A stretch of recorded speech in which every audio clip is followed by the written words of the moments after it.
Quite a few years ago, I had taken a group of devotees to my spiritual master and was introducing them to him one by one. One of those satsangis was a state-level cricket player of Orissa.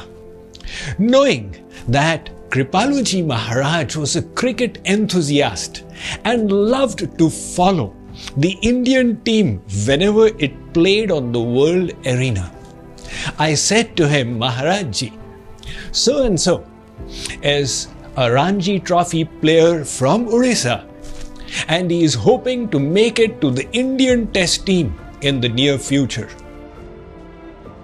Maharajji looked at him.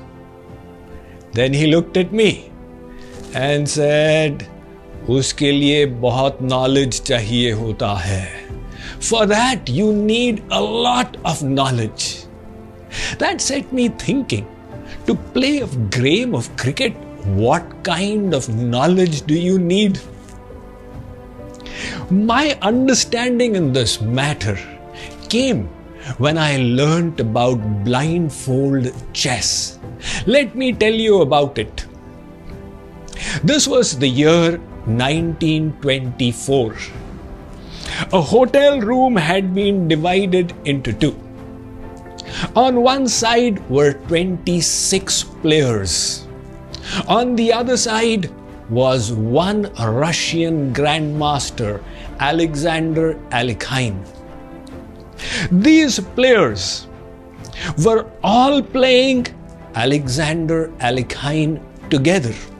The only difference was they all could see their pieces on their chessboards, while Alekhine could see none. Every time a player made a move, a runner would come up to him and inform him that on this board, this piece has been moved from such and such square to such and such square.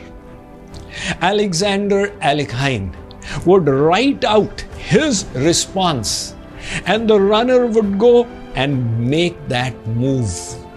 This display of blindfold chess went on for 12 hours at a stretch, with only a short dinner break in between. Alekhine made no notes. He had no references. He was keeping 26 boards, 832 pieces, 1664 squares in his mind at the same time. When it finally ended, he had won 16 of those games, lost 5 and drawn 5 in the best display of blindfold chess ever. How did he develop this tremendous ability? It all started when he was a school student. He would take chess problems to school. He could not take the board, so he would write out the problem or take it in his mind and keep working on it until the day came when he could play a whole game without looking. He realized he had the talent and ability to be one of the best players in the world. In 1914, alongside with many other grandmasters, he was in Berlin for a tournament when Germany declared war on France and Russia, and these chess grandmasters were arrested. How to pass the time? They started playing blindfold chess with each other. Subsequently, when he was released and returned to Russia, he joined the Red Cross. On the battleground, he was injured by the Austrian army and he was arrested and taken by them. Since his back had been hurt, they tied him up to the bed. What to do now? Again, he continued playing blindfold chess. After the war was over, in 1921, he emigrated to France. He needed money to take care of himself, and as a way of earning, he started giving demonstration games of blindfold chess, playing many opponents together, until the game of 1924, when he set the world record with 26 opponents. Subsequently, from 1927 to 1946, for 20 years at a stretch with a tiny break, he reigned as the world chess champion, and he is ranked as one of the top 10 chess players in history. But that one game he played is regarded as the best ever because of the quality of the opponents on the other side. How is it that chess grandmasters can keep full games in their mind? The answer is, when they play, they have the ability to refer to many past games which they have studied, learned and mastered. That is why in the 1990s there was no supercomputer that could defeat world chess grandmasters. And when scientists analyzed, they realized that these grandmasters were referencing memories of 50,000 games while they were playing. Today, of course, supercomputers are better and can defeat these grandmasters.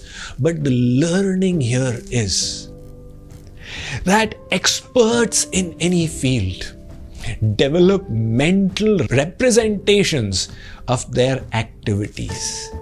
These mental representations are sequences of thoughts, actions, relationships, rules, experiences that are stored up in their long-term memory, that they can access and recall easily to their short-term memory to perform at elite levels.